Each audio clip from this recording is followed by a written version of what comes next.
Picture this. It's 1956. The government of New South Wales just announced a highly anticipated, high-stakes international competition to design a brand new opera house on Bennelong Point, right on the edge of Sydney Harbour.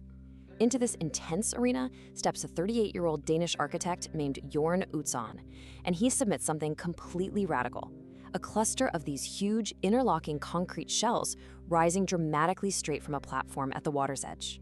It was, by all accounts, number one, the impossible masterpiece, a design that defied logic. Because here's the crazy part: out of 233 entries submitted from all over the globe, Utzon's daring sketch was actually sitting right in the reject pile.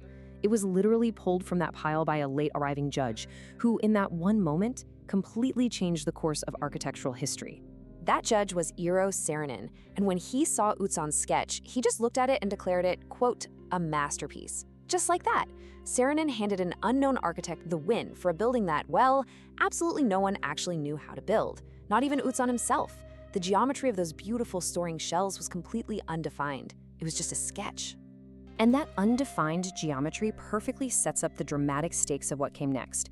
The initial projection back in 1956 was, let's just say, wildly optimistic. They budgeted just $7 million Australian dollars and gave it a timeline of 4 years. The brutal reality? It took 14 years and a staggering $102 million. So how on earth does a project spiral 14 times over budget? Well, we have to look at how they actually tried to construct this thing. To fix this structural nightmare, they desperately needed number two, the Spherical Solution, a math breakthrough. For 3 grueling years, engineers at Arup and Partners were completely trapped. They tried parabolas, they tried ellipsoids, freeform shapes, you name it. They were frantically searching for any mathematical solution that would make those iconic roof shells structurally sound and actually constructible. And nothing works. Then, finally, in 1961, Utzon has this brilliant breakthrough. He realized that every single, totally unique roof shell could actually be cut from the exact same shape, a single sphere with a 75-meter radius. This spherical solution was just incredibly elegant. It meant the curves could be standardized, the ribs could be precast in factories, and the whole thing could be assembled like a massive 3D jigsaw puzzle. But, and this is a massive but, the tragic irony here is that implementing this brilliant fix meant literally throwing 3 entire years of previous engineering work right into the trash and starting over from scratch. And while the engineers were back at square one, the construction site itself was in absolute chaos. Facing an upcoming election, intense political pressure actually forced construction to begin in 1959. Think about that. They broke ground before the roof geometry was even solved. Because they started way too early, the podium columns they built were way too weak to support the massive, newly designed spherical roof. So they had to demolish and rebuild them. By 1963, costs had already tripled, forcing the government to launch a desperate, dedicated opera house lottery just to keep the project breathing. Now, Utzon's intense perfectionism didn't exactly help that spiraling budget either. He wanted the roof to perfectly shimmer in the harsh Sydney sun. To get that exact look, he collaborated with a Swedish manufacturer to create over 1 million unique chevron-shaped tiles.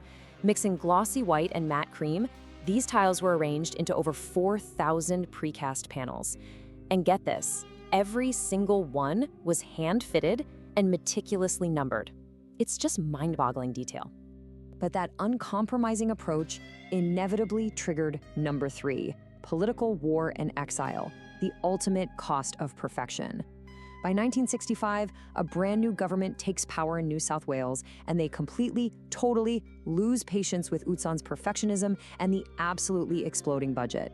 The relationship rapidly goes toxic. The new Minister for Public Works, Davis Hughes, takes over and almost immediately starts withholding Utzon's payments. He starts demanding immense creative compromises, like he actually told Utzon to swap out his beautifully designed custom acoustic ceiling panels for cheap plywood.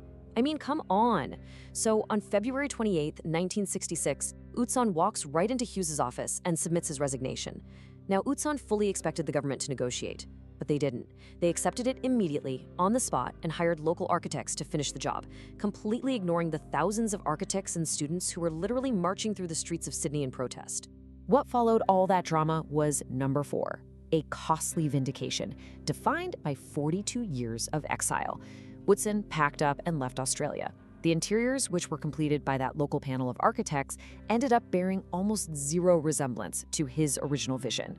Halls were entirely swapped around, and severe acoustic compromises plagued performances inside the building for decades.